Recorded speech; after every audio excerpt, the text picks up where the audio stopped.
साहब, फिर से आप सबको स्वागत करते हैं शो ब्लॉग में। और आज है रविवार, बहुत दिन के बाद में गिरजा आ रहा हूँ, तो चलिए चलते हैं। ज़्यादा कुछ नहीं बोलेंगे। आज है 16 अगस्त 2026।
पहला कोलोसी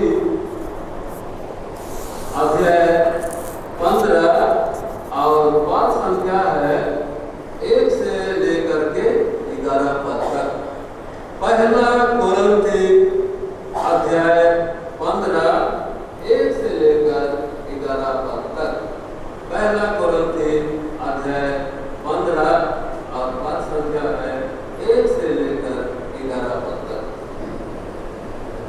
और विषय का नाम दिया गया है मसीह का पुनरुत्थान।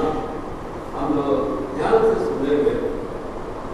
हे भाइयों, अब मैं तुम्हें वही सुसमाचार बताता हूँ जो पहले सुना चुका हूँ, जिसे तुमने अंगीकार भी किया था और जिसमें तुम स्थिर भी हो।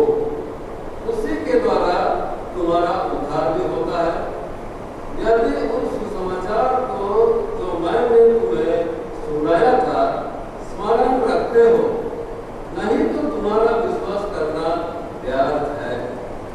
इसी कारण मैंने सबसे पहले तुम्हें वही बात पहुंचा दी जो मुझे पहुंची थी, कि पवित्र शास्त्र के वचन के अनुसार यीशु मसीह हमारे पापों के लिए मर गया और गड़ा गया और पवित्र शास्त्र के अनुसार तीसरे दिन जी भी उठा और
मासे स्वर्ग में मासे पापों को मिटाया है मृत्यु को जीता है पापों को मिटाया है मृत्यु को जीता है। ये कोरस है और बाद का राग में हम लोग सुनेंगे। सृष्टि करता है आरंभ से है वह प्रभुओं का प्रभु है। सृष्टि करता है आरंभ से है वह प्रभुओं का प्रभु है। इस प्रकार का बात कर रहे हैं। तो आइए हम लोग गाएंगे और आप लोग प्रयास कीजिएगा थोड़ा थोड़ा गाने के लिए। जी उठा है मासे स्वर्ग में है मासे जी उठा है मासे स्वर्ग में है मासे पापों को मिटाया है मृत्यु को जीता है पापों को मिटाया है मृत्यु को जीता है। जी उठा है मासे स्वर्ग में है मासे जी उठा है मासे स्वर्ग में है मासे पापों को मिटाया है मृत्यु को जीता है पापों को मिटाया